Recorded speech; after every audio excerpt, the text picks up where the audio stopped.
आज हामी चाहिँ बेसिक इलेक्ट्रोनिक्स इन्जिनियरिङको चाहिँ हेर्दै जाँदैछौँ, जसमा चाहिँ हाम्रो च्याप्टरहरूको टपिक रहेको छ डायोड, जसमा PN junction diode, characteristic of PN junction diode, zener diode, LED photodiode, Schottky diode and their application, unregulated and regulated DC power supply, half wave and full wave rectifier. हामी चाहिँ फर्स्टमा PN junction डायोडबाट start गर्छौँ। Diode पढ्नको लागि चाहिँ हामीलाई सेमिकन्डक्टर पढ्नुपर्छ, किनभनेदेखि डायोड चाहिँ हामी के को हेर्छौँ, सबै सेमिकन्डक्टरको हेर्छौँ। सेमिकन्डक्टर भनेको चाहिँ के हुन्छ भनेदेखि जसको चाहिँ भ्यालेन्स इलेक्ट्रोन हामीले कन्फिगरेसन बनाउँदाखेरि भ्यालेन्स इलेक्ट्रोन चाहिँ कति हुन्छ, 4 हुन्छ भने चाहिँ त्यो सबै के हुन्छ, सेमिकन्डक्टर। र यसमा चाहिँ हामीले सिलिकन र जर्मानियमको चाहिँ हेर्ने गर्दछौँ। र यदि यसको क्रिस्टल स्ट्रक्चर अफ सेमिकन्डक्टर हेऱ्यौँ भने चाहिँ हाम्रो फर्स्टमा चाहिँ कस्तो हुन्छ भने यो चाहिँ पछि भएको हो। फर्स्टमा चाहिँ यो फिगर हुन्छ, किनभनेदेखि 4वटा भ्यालेन्स इलेक्ट्रोन हुन्छ हाम्रो, भनेपछि बोन्डेड हुने भयो नि त, 4वटै बोन्डेड हुने भयो। बोन्डेड भएपछि हाम्रो चाहिँ यस्तो चाहिँ हाम्रो फर्स्ट फिगर हुन्छ। फर्स्टमा चाहिँ each valence electron share atom and bond forms known as covalent bonding. यहाँनिर बोन्ड बनाइरहेको बोन्ड चाहिँ हाम्रो के हो, कोभ्यालेन्ट बोन्डिङ भनेर भन्दो रहेछौँ। यदि यसमा चाहिँ इनर्जी प्रोभाइड भयो भने त्यो बोन्डेड इलेक्ट्रोन चाहिँ के हुन्छ, बाहिर आउँछ। यहाँनिर बाहिर आयो, बाहिर आएपछि त्यहाँनिर के फर्म्स हुने भयो, इलेक्ट्रोन्स। त्यो जुन बाहिर आएको इलेक्ट्रोन्सलाई हामीले चाहिँ के भन्दो रहेछौँ, फ्री इलेक्ट्रोन अथवा थर्मल्ली जेनेरेटेड फ्री इलेक्ट्रोन्स भन्दो रहेछौँ। र त्यहाँनिर अब यो इलेक्ट्रोन्स बाहिर आइसकेपछि त्यहाँनिर के हुने हो, होल क्रिएटेड हुने भयो, जसलाई चाहिँ हामीले के भन्छौँ, थर्मल्ली जेनेरेटेड होल्स भन्छौँ। र यसमा चाहिँ यदि ब्याट्री कनेक्टेड गऱ्यो भने चाहिँ पोजिटिभ टर्मिनलले, यो ब्याट्री कनेक्सन गरेर देखाइरहेको छ है, यदि ब्याट्रीको पोजिटिभ टर्मिनलले चाहिँ फ्री इलेक्ट्रोन्सलाई के गर्छ, एट्र्याक्ट गर्छ। यहाँ भएको फ्री इलेक्ट्रोन्सहरूलाई चाहिँ एट्र्याक्ट गर्छ। एट्र्याक्ट गरिसकेपछि त्यहाँ करेन्ट फ्लो हुन्छ। करेन्ट फ्लो चाहिँ केले हुन्छ भने थर्मल्ली जेनेरेटेड फ्री इलेक्ट्रोन्स, जुन भनेको अघि यहाँ इनर्जी प्रोभाइड गर्दाखेरि जुन कम आउट भइरहेको थियो त्यसले गर्दा हुन्छ। र यहाँनिर holes has tendency to attract free electrons, त्यो होल्सहरूमा चाहिँ फ्री इलेक्ट्रोन्स तान्ने टेन्डेन्सी हुन्छ भन्न खोजेको हो। र जुन त्यो इनर्जी थियो नि, जुन हाम्रो करेन्ट थियो, करेन्ट फ्लो हुन्छ भनेको टोटल चाहिँ के हुन्छ नि, I electrons plus I holes हुन्छ। एउटा फ्री इलेक्ट्रोन्सले गर्दा, अर्को होल्सले गर्दा, जुन चाहिँ कुन हो, थर्मल्ली जेनेरेटेड हो हाम्रो। तिनीहरूलाई चाहिँ हामीले त्यति इम्पोर्टेन्स दिएर हेरिरहनु पर्दैन। अर्को छ डोपिङ। डोपिङ भनेको चाहिँ हाम्रो प्योर सेमिकन्डक्टरमा चाहिँ के इम्प्युरिटिज एड गर्नु हो, सुइटेबल इम्प्युरिटिज एड गर्नु चाहिँ हाम्रो के हो, डोपिङ हो। किन युज गरिन्छ, त्यसको कन्डक्टिभिटी युज गरिन्छ। अर्को भनेको यो के हुन्छ, टेम्परेचर डिपेन्डेन्ट हुन्छ सेमिकन्डक्टरहरू, त्यही भएर चाहिँ हामीले यसलाई के गर्छौँ, लेस टेम्परेचर डिपेन्डेन्ट बनाउन पनि हामीले के गर्छौँ, डपिङ गर्छौँ। र यसको टाइप्स छ हाम्रो डोनर डपिङ र एसिप्टर डपिङ। डोनर डपिङमा चाहिँ हामीले के गर्छौँ भने जुन इम्प्युरिटिज एड गरिन्छ त्यो चाहिँ पेन्टाभ्यालेन्ट हुन्छ भने, अर्को एसिप्टर डपिङमा चाहिँ हाम्रो ट्राइभ्यालेन्ट इम्प्युरिटिज चाहिँ एड गर्छौँ। अब यहाँनिर हाम्रो आउँछ टाइप्स अफ सेमिकन्डक्टर, जुन भनेको इन्ट्रिन्सिक र एक्सट्रिन्सिक हुन्छ। इन्ट्रिन्सिक भनेको चाहिँ कुनै पनि इम्प्युरिटिज नमिसाएको प्योर सेमिकन्डक्टर हुन्छ भनेदेखि, एक्सट्रिन्सिक भनेको चाहिँ पेन्टाभ्यालेन्ट र ट्राइभ्यालेन्ट मिक्स गरिएको हो। यदि पेन्टाभ्यालेन्ट चाहिँ युज गरिन्छ भने एन टाइप हुन्छ र ट्राइभ्यालेन्ट युज गरिन्छ भने पी टाइप हुन्छ। ट्राइभ्यालेन्ट इम्प्युरिटिज एड गरेको सेमिकन्डक्टरमा चाहिँ नम्बर अफ होल्स चाहिँ नम्बर अफ फ्री इलेक्ट्रोन्स भन्दा बढी हुन्छ। त्यसै गरी एन टाइप सेमिकन्डक्टरमा चाहिँ नम्बर अफ फ्री इलेक्ट्रोन्स चाहिँ नम्बर अफ होल्स भन्दा बढी हुन्छ। र चाहिँ यो चाहिँ हाम्रो चाहिँ के हो, सिम्बोलिक नोटेसन। यो चाहिँ यता भयो चाहिँ यो चाहिँ पी टाइप भयो। यो ए भनेको चाहिँ हामीले एसेप्टर लेखेको है, एसेप्टर होल्स एसेप्टर लेखेको। डी भनेको चाहिँ हाम्रो डोनर, यो इलेक्ट्रोन भइहाल्यो। यो चाहिँ हाम्रो सिम्बोलिक नोटेसन, यो एन टाइप, यो पी टाइप भयो। यति हेरिसकेपछि हाम्रो फाइनली आउँछ पिएन जङ्सन डायोड। यो चाहिँ जुन कोर्स अनुसार चाहिँ मेनली पढ्नुपर्ने हुन्छ। पिएन जङ्सन भनेको चाहिँ boundary between P type and N type semiconductor material हो। जुन यो छ नि, यो चाहिँ हाम्रो पिएन जङ्सन हो। र हामीले पिएन जङ्सन डायोड हेर्नु पर्यो भने चाहिँ is a 2 terminal semiconductor device formed by joining P type and N type semiconductor that allows current to flow in only one direction. Forward bias हुँदा चाहिँ करेन्ट फ्लो गर्न दिन्छ भने blocks it in the opposite direction reverse bias. हामीले दुईवटा case हेर्छौँ, यो पछि गएर पढ्छौँ। अब यहाँनिर चाहिँ हाम्रो एकपट्टि के हो, यो पी टाइप हो, हाम्रो यो एन टाइप हो। यो हाम्रो डोनर इलेक्ट्रोन्स लेखिरहेछौँ, यहाँभित्र माइनर चार्ज क्यारियर्स भनेको होल्स हुन्छ। र यतापट्टि मेजोरिटी चार्ज क्यारियर्स चाहिँ होल्स छ भने माइनोरिटी चार्ज क्यारियर्स चाहिँ इलेक्ट्रोन्सहरू हुन्छ, यो जुन सानो हो। यो चाहिँ हाम्रो के भयो, यो डिप्लेसन लेयर भयो, जुन minus minus plus plus charge. यो चाहिँ कसरी हुन्छ भने यहाँनिर फर्स्ट के भन्छ भने पी टाइप सेमिकन्डक्टरसँग चाहिँ कन्सन्ट्रेसन अफ होल्स चाहिँ हायर हुन्छ, किनभने यसमा चाहिँ पी टाइप सेमिकन्डक्टरमा हाम्रो पी टाइप सेमिकन्डक्टरमा चाहिँ नम्बर अफ होल्स बढी हुन्छ र एन टाइप सेमिकन्डक्टरमा चाहिँ कन्सन्ट्रेसन अफ इलेक्ट्रोन्स बढी हुन्छ। र हामीलाई जहिले पनि थाहा छ concentration higher concentration to lower concentration move हुन्छ। त्यही भएर चाहिँ हामीले पिएन जङ्सनमा हेऱ्यौँ भने चाहिँ there exist concentration difference in two region of force is develop due to which particles moves from higher to lower concentration. यदि higher to lower concentration move गर्छ भने चाहिँ त्यहाँनिर के आउँछ भन्दैछ, फोर्स चाहिँ डेभलप्ड हुन्छ भन्दैछ। त्यो फोर्सलाई चाहिँ हामीले के भन्छौँ, त्यो फेनोमेनालाई चाहिँ डिफ्युजन भन्दो रहेछौँ। कन्सन्ट्रेसन डिफरेन्स हुने फेनोमेना जुन टु रिजनमा, र यो फोर्स डेभलपलाई चाहिँ के भन्दो रहेछौँ, diffusion force. They will move until the concentration of particles in is uniform. For this flow of holes and free electrons crossing the junction gets stopped. यो डिफ्युजन फोर्स चाहिँ यहाँनिर के हुन्छ भनेदेखि तल गएर पढ्छौँ हामीले। डिफ्युजन फोर्स चाहिँ यति बेला चाहिँ हामीले अप्लाई गरेको एक्सटर्नल फोर्स भन्दा चाहिँ कम भइरहेको हुन्छ। कम भन्दा इक्वल हुनको लागि चाहिँ यो स्टप हुनुपर्ने हो। अब चाहिँ पढ्छौँ। When a layer of holes from P type crosses the junction and reaches N type. हामीले अब के गर्छौँ यहाँनिर, यसलाई ब्याट्री कनेक्सन गर्छौँ। ब्याट्री कनेक्सन, यो ब्याट्री कनेक्सन नभन्दा नि हुन्छ। हामीले कन्सन्ट्रेसनकै केसमा हेर्दाखेरि चाहिँ के हुन्छ नि, होल्स एकपट्टि छ हाम्रो, होल्स चाहिँ अब पी टाइपबाट एन टाइप जाँदाखेरि चाहिँ त्यहाँनिर के चार्ज छोड्छ हाम्रो, नेगेटिभ, जुन हामीले अघि डिप्लेसन लेयरमा नेगेटिभ ल्याएको थियौँ यतापट्टि साइडमा। अर्को भनेको all layer of free electrons from N type crosses junction and is P type leaving positively charge atom and they form depletion layer, जुन भनेको हाम्रो ठ्याक्कै यही हो। यो माइनस चार्ज, यो प्लस चार्ज हो, यसलाई नै हामीले डिप्लेसन लेयर भन्छौँ। र अर्को छ दिस एक्युमुलेसन। एक्युमुलेसन भनेको चेन्ज हो of positive and negative charges near the junction will create an electric field in the direction from positive to negative. यो डिरेक्सन चाहिँ हामीले करेन्टको देखाइरहेको हो, यो हामीले पी टाइप र एन टाइपको चाहिँ देखाएको होइन। यहाँनिर यदि यो चेन्ज भइराख्दा चाहिँ के प्रोड्युस हुन्छ अरे, इलेक्ट्रिक फिल्ड, जसको चाहिँ स्ट्रेन्थ, इलेक्ट्रिक फिल्डको स्ट्रेन्थ चाहिँ विकर देन डिफ्युजन फोर्स हुन्छ भनेर। अघि यहाँनिर डिफ्युजन फोर्सको केस आइरहेको थियो। डिफ्युजन फोर्स भन्दा चाहिँ इलेक्ट्रिक फिल्डको स्ट्रेन्थ चाहिँ एकदम कम हुन्छ। त्यो इक्वालिटी बनाउनलाई चाहिँ हामीले फर्दर मुभमेन्ट अफ चार्जेस गर्छौँ। Will create more such charge atoms there which increases the strength of that electric field.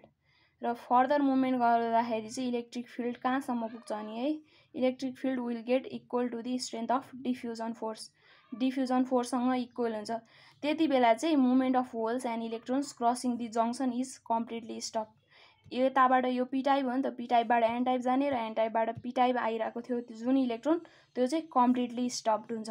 त्यसलाई होल स्ट्रक्चरलाई नै हामीले के भन्छौँ, पिएन जङ्सन डायोड भन्छौँ। Compromising this two charge atoms is called depletion region भन्दैछ। यो चाहिँ हाम्रो डिप्लेसन रिजन हो। र त्यहाँ प्रोड्युस चाहिँ इलेक्ट्रिक फिल्ड प्रोड्युस हुँदाखेरि चाहिँ त्यहाँ के नि प्रोड्युस हुन्छ अरे, ब्यारियर पोटेन्सियल, जुन भनेको हाम्रो भी नट हो। अब ब्यारियर पोटेन्सियललाई चाहिँ म्याथमेटिकल्ली कसरी रिप्रेजेन्ट गर्छौँ भनेदेखि यो हाम्रो barrier potential KT by Q LN NND by NI square गर्दो रहेछौँ, जसमा के भनेको चाहिँ बोल्ट्जम्यान कन्स्ट्यान्ट, जसको value 1.38 into 10⁻23 joule per K हुँदो रहेछ, केल्भिन। चार्ज भनेको चाहिँ हाम्रो क्यू भनेको चाहिँ चार्ज अफ इलेक्ट्रोन हुँदो रहेछ, एनए भनेको कन्सन्ट्रेसन अफ होल्स, एनडी भनेको कन्सन्ट्रेसन अफ इलेक्ट्रोन्स। यो ए र डी चाहिँ किन लेख्दैछौँ भने एक्सेप्टर र डोनर लेखेको हो हामीले। र एनआई भनेको चाहिँ इन्ट्रिन्सिक कन्स्ट्यान्ट हुँदो रहेछ। र हामीले पिएन जङ्सनको चाहिँ डायोडको चाहिँ यदि सिम्बल हेर्छौँ भने चाहिँ यो पी या यो एन हुन्छ र यो बीबी। यो जुन हाम्रो के थियो, ब्यारियर पोटेन्सियल चाहिँ सिलिकनको लागि 0.7 हुँदो रहेछ नि, जर्मानियमको लागि 0.3 हुँदो रहेछ। अब हामीले चाहिँ डायोड हेर्छौँ, जुन भनेको चाहिँ रियल डायोड र प्र्याक्टिकल डायोड हुन्छ, दुईवटा डायोड। फर्स्टमा चाहिँ हामीले आइडियल डायोड र प्र्याक्टिकल डायोड अथवा रियल डायोड। हामीले चाहिँ आइडियलको चाहिँ केस हेर्छौँ। आइडियल केस भनेको चाहिँ इम्पोसिबल हुन्छ, किनभनेदेखि यो 100% हुन्छ। जहिले पनि हामीले कुनै पनि चिजलाई चाहिँ 100% बनाउन सक्दैनौँ, त्यही भएर चाहिँ यो प्र्याक्टिकल्ली इम्पोसिबल हुन्छ। र यसलाई डिफाइन गर्नु पऱ्यो भने यो two terminal electronic device which allows flow of current fully in one direction and completely stop the flow in opposite direction. एउटा डिरेक्सनमा चाहिँ फुल्ली चाहिँ करेन्ट दिन्छ भने अर्को डिरेक्सनमा चाहिँ यसले अपोज गर्छ भन्छ। यही केसमा चाहिँ हामीले बायसिङ पढ्नुपर्छ। बायसिङ भनेको चाहिँ हामीले चाहिँ maintaining a fix level of voltage and current across the device connecting battery in it. यदि ब्याट्री कनेक्ट गर्दाखेरि चाहिँ हामीले भोल्टेज र करेन्ट चाहिँ फिक्स गर्न सक्छौँ भने चाहिँ त्यसलाई हामीले बायसिङ भन्छ। बायसिङ चाहिँ फरवर्ड बायस र रिभर्स बायस हुन्छ। हामीले हेर्ने चाहिँ पिएन जङ्सन डायोडको केसमा हेर्ने हो, तर यो चाहिँ हामीले आइडियल डायोडको केसमा हेर्दैछौँ, जुनमा भनेको पी साइड चाहिँ positive terminal of battery connect गर्छौँ भने रिभर्स बायसमा चाहिँ पी साइड चाहिँ नेगेटिभ टर्मिनलमा कनेक्ट गर्छौँ। अब हामीले आइडियल डायोड चाहिँ यदि फरवर्ड बायसमा हेर्छौँ भने आइडियल भनेको हाम्रो 100% हो र यो हाम्रो के हो डायोड हो। हामीले यो रेजिस्टेन्स राखिरहेछौँ, यो चाहिँ हाम्रो सप्लाई भोल्टेज हो र यहाँ फ्लो हुने करेन्ट भनेको आइडी हो। यति बेला चाहिँ हाम्रो सर्किटले के एक्ट गर्छ, सर्ट सर्किट एक्ट गर्छ, किनभनेदेखि यो भनेको हाम्रो पोजिटिभ टर्मिनल हो। पोजिटिभ टर्मिनलले पोजिटिभ नै केसँग डायोडसँग चाहिँ कनेक्ट गर्छ नि यो सर्ट सर्किट हुन्छ। यति बेला यसको फिगर चाहिँ यहाँ छ। यहाँ बेला चाहिँ के हुन्छ नि यो जुन यहाँनिर रेजिस्टेन्स अथवा केही नै नलाग्ने भएर चाहिँ हाम्रो सिधै आइडी भनेको चाहिँ जति भोल्टेज पठायौँ सप्लाई भोल्टेज त्यसलाई रेजिस्टेन्सले डिभाइड गर्दाखेरि चाहिँ हाम्रो आउँछ, जुन भनेको आरडी 0 भिडी 0 र आइडी गर्दाखेरि चाहिँ हाम्रो भिएस बाई आर हुन्छ। र यसको हामीले आइभी क्यारेक्टरिस्टिक हेर्छौँ भने चाहिँ कसरी करेन्ट फ्लो हुन्छ भन्ने हेर्छौँ भने चाहिँ यो केसमा हेर्छौँ हामीले आइडी एकपट्टि अर्कोपट्टि भिडी भनेको अलरेडी हाम्रो 0 भइसक्यो, त्यही भएर फ्लो हुँदैन, आइडीपट्टि मात्र फ्लो हुन्छ। करेन्ट चाहिँ कति बेला इन्क्रिज भइरह भनेदेखि सप्लाई भोल्टेज इन्क्रिज गर्दा भइरह, तर हाम्रो यो डायोडको भोल्टेज चाहिँ के हो 0, जुन हाम्रो सर्ट सर्किट हो। र स्लोप हेर्छौँ भने tan थीटा हुन्छ जहिले नि, अनि यो भनेको 90 डिग्री एङ्गल बनायो भने 90 डिग्री र इन्फिनिटी आउँछ। अब हामीले त्यही केस चाहिँ रिभर्स बायसमा हेर्छौँ भने यति बेला ओपन सर्किट चाहिँ एक्ट गर्छ। यो जुन सर्किट छ नि यो चाहिँ हाम्रो यहाँ ओपन सर्किट भइरहेछ, किनभनेदेखि अब त्यो बेलामा पोटेन्सियल रेजिस्टेन्स एकदम हाई इन्फिनिटी हुने भयो। त्यो बेलामा चाहिँ जुन पठाएको सप्लाई भोल्टेज चाहिँ केसँग युज हुन्छ, सप्लाई भोल्टेज त्यो डायोडको एक्रसको भोल्टेजसँग चाहिँ नेगेटिभली चाहिँ इन्क्रिज हुन्छ। भनेपछि हामीले आइभी क्यारेक्टरिस्टिक हेर्दाखेरि चाहिँ के गर्छौँ, नेगेटिभपट्टि इन्क्रिज हुन्छ भनेपछि यतापट्टि इन्क्रिज हुन्छ भिडी। आइडी चाहिँ यहाँनिर 0 छ र स्लोप गर्दाखेरि चाहिँ अब के हुने हो 0 डिग्री, किनभने प्यारलली गरेपछि यो 0 डिग्री फर्मेसन हुन्छ।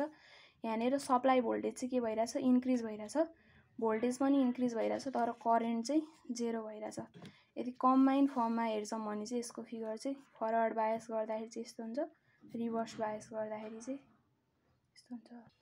हामीले मेनली पढ्नुपर्ने भनेको चाहिँ पिएन जङ्सन डायोडको केसमा हो र हामीले फरवर्ड बायसमा हेर्छौँ। फर्स्ट भनेको चाहिँ यो हाम्रो पी टाइप, यो एन टाइप, यो हाम्रो डिप्लेसन लेयर बनाइरहेछौँ, यो हामीले सप्लाई भोल्टेज दियौँ। पी टाइप सेमिकन्डक्टर चाहिँ के गरिरहेछौँ, पोजिटिभ टर्मिनल अफ ब्याट्रीसँग कनेक्ट गरिरहेछौँ। यदि पोजिटिभ टर्मिनलसँग कनेक्ट गऱ्यो भने त रिपेल गर्ने भयो, इक्वल चार्ज, यो पनि होल्स भनेको पनि पोजिटिभ चार्ज पार्टिकल्स हो र यो पनि पोजिटिभ टर्मिनल्समै कनेक्ट गरिरहेछौँ भने त एकअर्कालाई यसले रिपेल गर्ने भयो।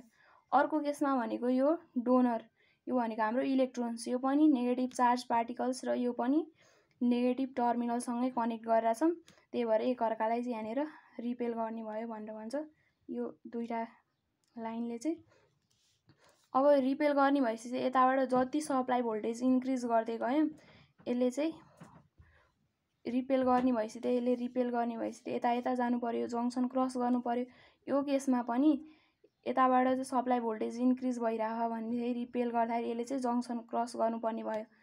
यहाँनिर both P type and N type crosses the junction due to which flow of current arises due to majority charge carriers भन्छ। हाम्रो यसको पी टाइपको मेजर चार्ज क्यारियर्स भनेको होल्स हो र यतापट्टि चाहिँ इलेक्ट्रोन्स हो, र यो इलेक्ट्रोन्स चाहिँ यो माइनर चार्ज क्यारियर्स भयो पी टाइपमा, होल्स चाहिँ minor charge carriers in N type भयो। र यो अब जङ्सन पास हुने भयो, दुवैपट्टिबाट सप्लाई भोल्टेज इन्क्रिज गर्दा भन्दै यहाँनिर करेन्ट फ्लो हुने भयो हाम्रो। र यहाँनिर in case of minority charge carriers positive terminal of battery attracts, यो इलेक्ट्रोन्स त नेगेटिभ चार्ज पार्टिकल, यो पोजिटिभ चार्ज पार्टिकल हुने भयो, एट्र्याक्ट हुने भयो। एट्र्याक्ट भएपछि त्यहाँनिर जङ्सन क्रस हुने भएन र फ्लो अफ चार्ज हुने भएन। र यहाँनिर अब के हुने भयो, डिक्रिज इन चार्ज एटम हुने भयो नि त, हुँदाखेरि यो लेयर चाहिँ के हुने भयो, यो जङ्सन डिक्रिज हुने भयो। जङ्सन डिक्रिज भएसँगै डिप्लेसन लेयर पनि डिक्रिज हुने भयो। र यदि भिआई क्यारेक्टरिस्टिक हेर्छौँ भने चाहिँ यो के हुन्छ भने यो थोरै थोरै फर्स्टमा हाम्रो सप्लाई भोल्टेज दिनुपर्छ हामीले, तर सप्लाई भोल्टेज भन्दा यसको पोटेन्सियल ब्यारियर भनेर पढाएको थियौँ हामीले। पोटेन्सियल ब्यारियर भनेको हाम्रो सिलिकनको लागि 0.7 र जर्मानियमको लागि 7.3 हो। र यो पोटेन्सियल ब्यारियर भन्दा हाई हुनु पर्यो हाम्रो सप्लाई भोल्टेज। त्यो सप्लाई भोल्टेज पोटेन्सियल ब्यारियरबाट चाहिँ हाम्रो स्वाट इन्क्रिज भइरहेको देखाइरह भन्दै जबसम्म चाहिँ पोटेन्सियल ब्यारियर भन्दा सप्लाई भोल्टेज इन्क्रिज हुँदैन तबसम्म चाहिँ हाम्रो करेन्ट चाहिँ के हल्का मात्र हुने रहेछ, इन्क्रिज हुने रहेछ, त्यसपछि स्वाट बढ्ने रहेछ। यहाँनिर देखाइरहेछौँ सप्लाई भोल्टेज इन्क्रिज हुँदाखेरि चाहिँ भोल्टेज एक्रस डायोड पनि इन्क्रिज हुने अनि करेन्ट पनि इन्क्रिज हुने भनेर देखाउँदैछौँ। यो चाहिँ हाम्रो फरवर्ड बायस भयो। सेम केस चाहिँ अब हामीले पिएन जङ्सन डायोड चाहिँ रिभर्स बायसमा हेर्छौँ भने सबै चाहिँ अगाडिको उल्टो हुन्छ, सबै उल्टो हुन्छ। उल्टो भनेको मतलब यो जुन ब्याट्रीको यो सप्लाई भोल्टेज हामीले ब्याट्री कनेक्सन गरेछौँ भने नेगेटिभ टर्मिनल चाहिँ केसँग कनेक्ट हुने भयो, होलसँग, र यतापट्टि पोजिटिभ टर्मिनल चाहिँ इलेक्ट्रोनसँग। यो केसमा अघि उता रिपेल भइरहेको थियो नि, अब यो केसमा चाहिँ के हुने भयो, एट्र्याक्सन हुने भयो। भनेपछि मेजोरिटी चार्ज क्यारियर्सको कारणले गर्दाखेरि यहाँनिर यो फ्लो अफ करेन्ट हुने भएन। अब यहाँ भएको इलेक्ट्रोन्स र यहाँ भएको होल्स, यिनीहरू दुइटाले त रिपेल गर्ने भयो। इलेक्ट्रोन्स नेगेटिभ चार्ज पार्टिकल, यो पनि negative terminal, holes positive charge particle, यो पनि पोजिटिभ टर्मिनल। भनेपछि यहाँ रिपेल हुने भयो र यिनीहरूले जङ्सन पास गर्दाखेरि हुने फ्लो अफ करेन्ट चाहिँ हाम्रो के हुन्छ, थोरै हुने भयो। माइनोरिटी चार्ज क्यारियर्सको कारणले गर्दाखेरि चाहिँ थोरै हुने भयो। यति नै हो। यसमा चाहिँ अब के हुन्छ, डिप्लेसन लेयर एकदम बढ्ने भयो नि त, एट्र्याक्ट हुने भयो भनेपछि त यो डिप्लेसन लेयर यतासम्म एट्र्याक्सन भएर आउने भनेपछि चाहिँ यो त यता आउने भयो इलेक्ट्रोन्स, भनेपछि चाहिँ डिप्लेसन लेयर यसमा इन्क्रिज हुने भयो, जङ्सन पनि इन्क्रिज हुने भयो। र यसको भिआई क्यारेक्टरिस्टिक हेर्छौँ भने चाहिँ मेनली चाहिँ हाम्रो केले चाहिँ करेन्ट फ्लो भइरहेछ, यहाँनिर माइनोरिटी चार्ज क्यारियर्सको कारणले भइरह भनेपछि हाम्रो यहाँनिर यो माइनस भिडी हुने भयो चाहिँ हाम्रो थोरै मात्र हुने भयो। यहीँ यतिमा इन्ड हुने भयो किनभने थोरै माइनोरिटी चार्ज क्यारियर्सले गर्दाखेरि फ्लो भयो नि त। यो जुनलाई चाहिँ हामीले के भन्दो रहेछौँ, रिभर्स सेचुरेसन करेन्ट भन्दो रहेछौँ, जसलाई आइएस डिनोट गरेछौँ। र यो फ्लो भइरहेको करेन्ट चाहिँ के हो, रिभर्स करेन्ट हो। र यसमा प्रोड्युस्ड हुने करेन्ट जुन आइडी छ, आइडी चाहिँ हामीले निकाल्नु पर्यो भनेदेखि फर्मुला छ हाम्रो आइएस ई को पावर भिडी बाई इटा भिटी माइनस 1। यो भनेको चाहिँ रिभर्स सेचुरेसन करेन्ट, यो भोल्टेज एक्रस डायोड, यो भनेको भिटी थर्मल भोल्टेज जुन भनेको केटी बाई क्यू हुँदो रहेछ, र इटा भनेको इमिसन कन्स्ट्यान्ट जुन चाहिँ 2 फर सिलिकन 1 फर जर्मेनियम हुन्छ। हाम्रो नेक्स्ट केस छ जङ्सन ब्रेकडाउन। जङ्सन चाहिँ कति बेला ब्रेकडाउन हुने भयो, a phenomena in a PN junction diode in which sudden rise in current flow takes place in reverse bias when the reverse bias voltage is kept on increasing. अघि हामीले reverse bias case हेर्दै थियौँ। PN जङ्सनमा चाहिँ यदि current त त्यहीँमा end हुने भनेर पढ्दैछौँ, यदि सडन राइज हुन्छ भनेदेखि चाहिँ त्यति बेला चाहिँ के हुने भयो, हाम्रो पिएन जङ्सन चाहिँ ब्रेकडाउन हुने भयो। कुन केसमा, रिभर्स बायस भोल्टेजमा, जसको टाइप्सहरू छ एभालान्चे ब्रेकडाउन र जिनर ब्रेकडाउन। फर्स्टमा हामीले हेर्छौँ एभालान्चे ब्रेकडाउन। यो भनेको चाहिँ when reverse bias voltage is increase the velocity of minor charge carriers kept on increasing. हाम्रो रिभर्स बायसमा करेन्ट इन्क्रिज हुनेको कारण नै के हो, माइनर चार्ज क्यारियर्स हो। यदि रिभर्स बायस भोल्टेज चाहिँ इन्क्रिज गरिरह्यौँ भनेदेखि भेलोसिटी इन्क्रिज हुन्छ। भेलोसिटी इन्क्रिज हुनु भनेको के हो, काइनेटिक इनर्जी इन्क्रिज हुनु हो, किनभने 1/2 mv² हो। अब त्यहाँनिर रिभर्स बायस भोल्टेज चाहिँ इन्क्रिज गर्दाखेरि चाहिँ यस्तो केस आउँछ जहाँनिर चाहिँ त्यो के हुन्छ, ब्रेकडाउन बम्बार्ड हुन्छ within the structure due to which the bonded electrons become suddenly free and participate in the flow of current. र के हुन्छ भनेदेखि त्यहाँनिर भएको बोन्डेड कोभ्यालेन्ट बोन्ड चाहिँ के हुन्छ, ब्रेकडाउन हुन्छ। ब्रेकडाउन भएर चाहिँ त्यो केमा चाहिँ इन्भल्भ हुन्छ, फ्लो अफ करेन्टमा चाहिँ इन्भल्भ हुन्छ भनेदेखि चाहिँ त्यो ब्रेकडाउनलाई चाहिँ हामीले के भन्छौँ, एभालान्चे ब्रेकडाउन भनेर भन्छौँ। यो एभालान्चे ब्रेकडाउन चाहिँ यदि रिभर्स भोल्टेज चाहिँ 6 भोल्टेज भन्दा बढी दिन्छ भने चाहिँ हामीले एभालान्चे ब्रेकडाउन भन्छौँ। हाम्रो नेक्स्ट रहेको छ जिनर ब्रेकडाउन, जुन भनेको चाहिँ external voltage source used for reverse biasing exert force to the electrons within the covalent bonds. हामीले जुन रिभर्स बायस भोल्टेजको लागि एक्सटर्नल भोल्टेज अथवा सप्लाई भोल्टेज युज गर्ने फोर्सले चाहिँ कोभ्यालेन्ट बोन्डलाई चाहिँ के गरिरहेको हुन्छ, त्यही फोर्स चाहिँ एक्जर्ट गरिरहेको हुन्छ र त्यति बेला हामीले रिभर्स बायस भोल्टेज इन्क्रिज गर्दाखेरि चाहिँ के हुन्छ भन्दै the force by the source to the electrons also increases र at a particular value of voltage source. र यस्तो केस आउँछ कि force first comes to the action and pulls the electron out of the covalent bond without breakdown.